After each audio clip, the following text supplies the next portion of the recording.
Let's be honest, that big stack of papers your real estate agent hands you can look pretty intimidating. But here's the thing, a listing agreement isn't just some scary legal document. Think of it as the official rulebook for selling your home. So today, we're going to break that rulebook down piece by piece so you can play the game with total confidence. Okay, so you're ready to sell your home. You've cleaned everything, decluttered like crazy, and you're picturing that for sale sign in the front yard. But hold on. Before any of that happens, you've got to sign the listing agreement. So the big question is, what are you actually agreeing to when you sign on that dotted line? Let's dive in and find out. All right, first things first, let's reframe how we think about this. A listing agreement isn't just a sales contract, it's an employment contract. Now, that might seem like a small difference, but it's huge. It means you are the employer. You are hiring a professional broker to do a job for you. You're the boss. You're in the driver's seat. And since you're the boss, you get to choose the strategy. A lot of people don't realize this, but there isn't just one way to list your home.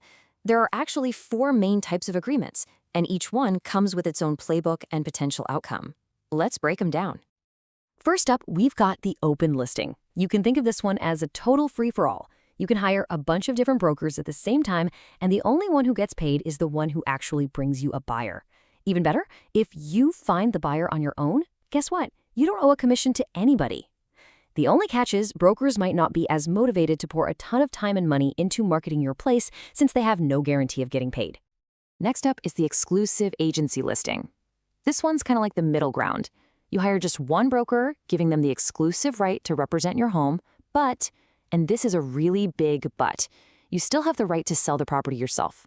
So if your neighbor decides they want to buy your house over a backyard barbecue, you can sell it to them and you don't have to pay a commission. Now for the big one, the one you are most likely to see, the exclusive right to sell. With this agreement, you're giving one broker the sole, exclusive authority to sell your property. And here's the key difference. The broker earns their commission no matter who finds the buyer. Period. Even if it's you. Now, this gives the broker the biggest possible incentive to invest their time, money, and marketing muscle into getting your home sold fast and for the best price. And finally, there's the net listing. Now, this one is tricky. It's so controversial that it's actually illegal in many states. Here's how it works. You tell the broker, look, I need to walk away with at least $300,000 from this sale. The broker's commission is then anything and everything they can sell the house for above that number. I'm sure you can already start to see the potential problems here.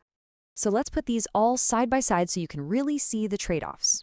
With an open listing, you can have lots of brokers, but their motivation might be a little shaky.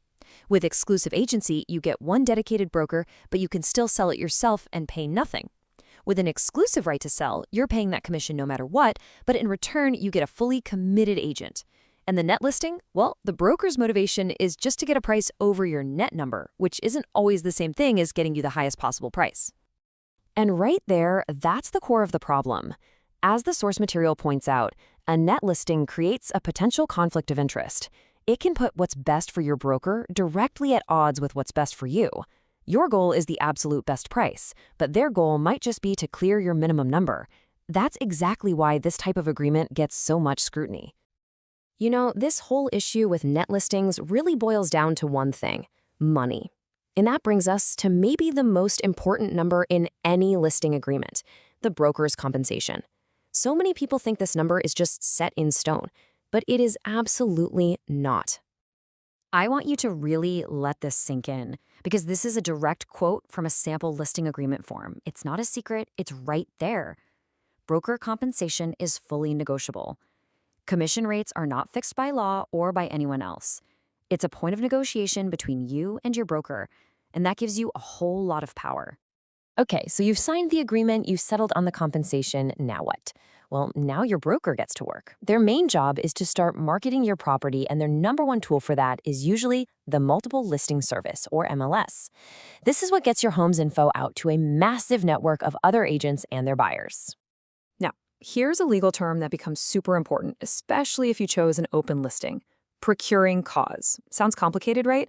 But basically, it's just the legal standard used to figure out which agent actually did the work to earn the commission. It's about who really truly brought about the sale. And yeah, arguments over this are a big reason why open listings can sometimes get pretty messy.